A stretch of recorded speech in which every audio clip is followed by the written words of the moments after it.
The National Congress for Accountability and Judgment of the former Tunisian regime has opened in the capital, Tunis, bringing together prominent political figures, lawyers and activists. Families of the victims of the 2011 revolution also attended to remind the public of their sacrifice. I have two victims in my family. My first son is a martyr and the second is a wounded after the revolution. I won't forget or abandon the cause of bringing the criminals to justice. Some experts believe that the transitional justice process is important, but first, the current situation must be evaluated before taking any steps forward. This is a good time to evaluate what has been achieved since the revolution in the last 2 years. And I think there is no question that in the area of transitional justice, we have been behind schedule, that things should have been moving a lot faster in terms of accountability and in terms of holding people who were responsible for corruption and people who were responsible for the oppression, the torture.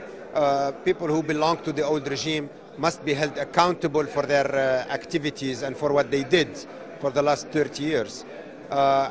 This has to be done, of course, according to the law, according to principles of justice. Other experts put stress on the importance of reviving public demand for the extradition of former ruler Zain al-Abidin Ben Ali from Saudi Arabia.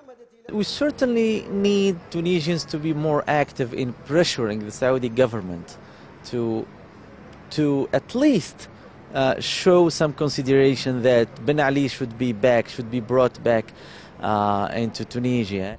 Kahlaoui says politicians and civil society activists are planning to hold a demonstration to push for Ben Ali's extradition.